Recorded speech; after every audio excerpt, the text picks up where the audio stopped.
बिस्मिल्लाहिर्रहमानिर्रहीम। अस्सलाम वालेकुम जी, मैं नजमुल हुसैन बाजवा हूं। आज 20 फरवरी है और मंगल का दिन है। आज की सबसे बड़ी खबर यह है कि इमरान खान के मुखालिफिन के लिए कुछ भी अच्छा नहीं है। शाहराए दस्तूर से बड़ी डिस्टर्बिंग मालूमात मिल रही हैं। पिछले 1.5 साल के अरसे में जो रावी चैन ही चैन लिख रहा था, जो इमरान खान के खिलाफ आने वाली हर साजिश को और इमरान खान के ऊपर आने वाली हर मुसीबत को पहले से इंडिकेट कर देता था और बता देता कि इमरान खान के खिलाफ रावी चैन ही चैन लिख रहा है। नाज़रीन किराम, इस 1.5 साल के अरसे में पहली बार ऐसा हुआ है कि वो रावी भी बेचैन है। उसके लिए भी चीजें जो है ना वो मुश्किलात का शिकार बनी हुई हैं, गड़बड़ बनी हुई है।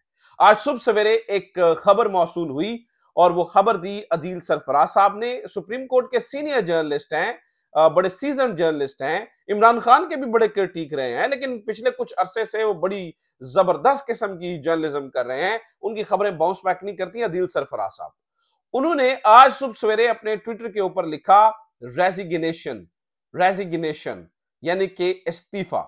इसके ऊपर सुप्रीम कोर्ट को ही कवर करने वाली एक और अच्छी जर्नलिस्ट मरियम नवाज खान, जो कि जियो के लिए रिपोर्ट करती हैं, उन्होंने लिखा board letters indicates one of the chiefs resigning. Board letter indicates one of the chiefs, एक चीफ जो है ना, वो जो बड़े चीफ हैं जितने भी, उनमें से एक चीफ जो है वो रिजाइन कर रहा है। कौन सी शख्सियत रिजाइन करके जा रही है और क्यों हो रहा है ये रेजिग्नेशन? किसको बलि का बकरा बनाया जा रहा है या कौन बलि का बकरा बन रहा है हालात को मामूल पर लेकर आने के लिए? ये शख्सियत कौन है और कितनी बड़ी है?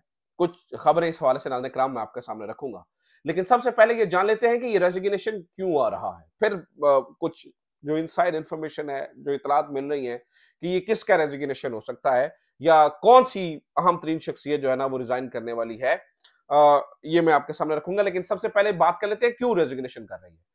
पहले मैंने आपको बताया नाज़रीन किराम कि कुछ भी अंडर कंट्रोल नहीं है। जो कुछ प्लान आउट किया गया था, जो कुछ पेपर के ऊपर पेश किया गया था, जिसको मानते हुए, जहन में रखते हुए इलेक्शंस करवा दिए गए थे, वो सब का सब उलट हो चुका है।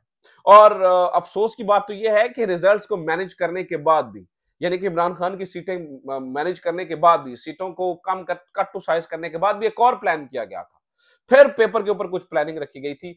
मजे की बात यह है कि वो भी उलट पड़ चुकी है। जो प्लान इमरान खान को कट टू साइज करने के बाद दिया गया था, वो भी वर्कआउट नहीं कर रहा है। उसकी ताजा तरीन मिसाल आपको देता हूं। मैं आपको एक्सक्लूसिव खबर दे रहा हूं। ये है कि पाकिस्तान मुस्लिम लीग नून और पाकिस्तान पीपल्स पार्टी के दरमियान अब तक, जब भी मैं ये वीडियो रिकॉर्ड कर रहा हूं, बात नहीं बन पा रही है। इन दोनों के मामलात उलझे हुए हैं। दोनों की जो सिचुएशन है वो ठीक नहीं है। बिलावल इस वक्त जो है ना वो कुछ अजीब से मूड में नजर आते हैं। बिलावल इस मूड में नजर आते हैं कि हमें पब्लिक सेंटीमेंट को हिट करना पड़ेगा, हमें पब्लिक को साथ लेके जाना पड़ेगा। जरदारी साहब की जो सियासत है वो पुरानी हो चुकी है। ठीक है, वो मुफाहमत के बादशाह हैं, ठीक है, उन्हें बात करनी आती है, ठीक है, वो सूरत हाल निकाल लेते हैं, लेकिन हर दफा आपको पावर कॉरिडोर्स की सियासत नहीं करनी होती है। आपको पब्लिक पॉलिसी को भी देखना होता है, आपको अवाम की पॉलिसी को भी देखना होता है, आपको पब्लिक ओपिनियन को भी देख के चलना होता है। तो बिलावल इस दफा उसके ऊपर चल रहे हैं। अब पीछे से हुक्म आया है कि नून लीग और पीपल्स पार्टी मिलकर बैठे, सेंटर के अंदर गवर्नमेंट बनाए।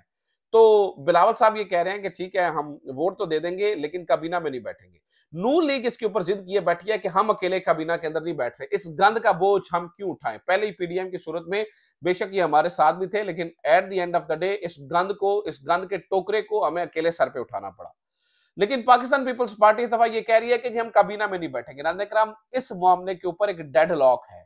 यानी कि नून लीग ने यह भी कहा कि 2 साल के लिए आपका प्राइम मिनिस्टर बन जाए, हमें कोई मतलब इसके अंदर हम प्रॉब्लम नहीं क्रिएट करेंगे। आप 2 साल के लिए बिलावल भुट्टो को प्राइम मिनिस्टर बना दें, हम आराम से साइड पे हट जाते हैं। बिलावल भुट्टो ने इस बात का जवाब नून लीग को देने के बजाय पब्लिक में आके दिया।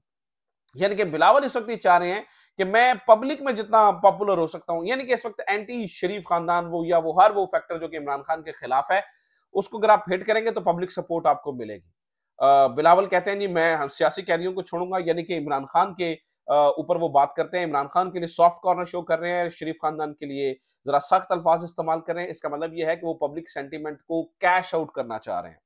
अब ये सिचुएशन नून लीग के लिए बड़ी गड़बड़ है और ये सिचुएशन प्लानर्स के लिए भी बड़ी गड़बड़ है। प्लानर्स इधर भी पैगाम पहुंचा रहे हैं और उधर भी पैगाम पहुंचा रहे हैं कि ये ना हो कि फिर सारी की सारी बसात ही लपेट दें, फिर हम अपनी मर्जी का बंदा ले आए। लेकिन इसके लिए भी उनके पास भी ऑप्शंस कम है।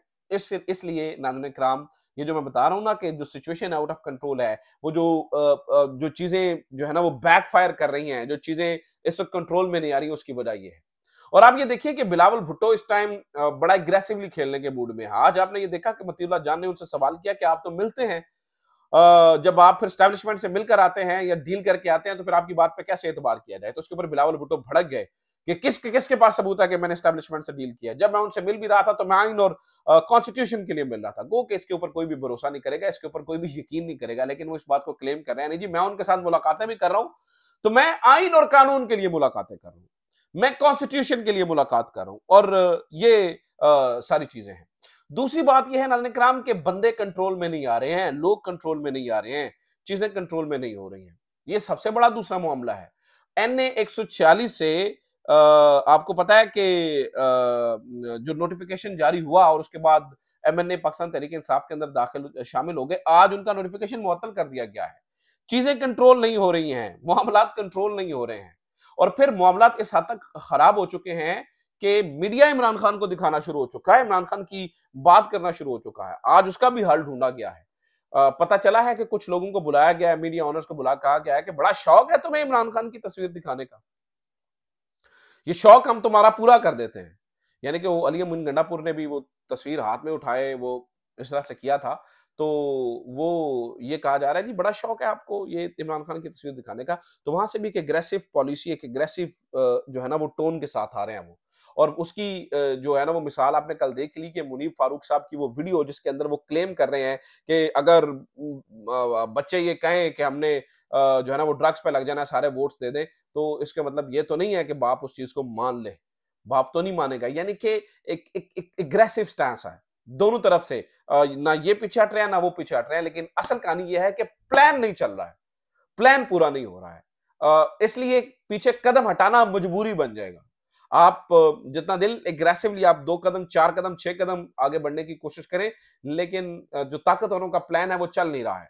लिहाजा एंटी इमरान अब जो भी कदम उठाते हैं वो बैकफायर करता है। इस वक्त चौधरी इलियास के बारे में मैंने आपको बताया कि चौधरी इलियास को भी मुबैना तौर पर अगवा कर लिया गया है। अभी ये पता चला कि चौधरी इलियास अगवा होने से पहले अपना एफिडेविट दे चुके थे।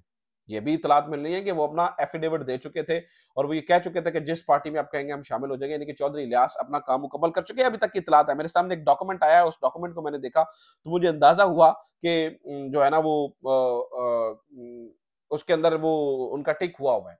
तीसरी बात यह है नाज़रीन किराम, लोग बोल रहे हैं, लोग चुप नहीं कर रहे हैं। आज ओन अब्बास बप्पी ने सेनेट के अंदर खड़े होकर बोलती बंद करवा दी है, पूरे ईवान के अंदर सख्ता तारी हो गया, पिन ड्रॉप साइलेंस जब ओन अब्बास बप्पी बोल रहा था।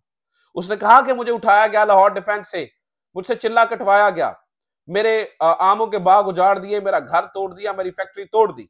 जब मैं घर वापस आया तो मेरी मां को फालिज हो चुका था, लेकिन मेरे लिए कोई नहीं बोला।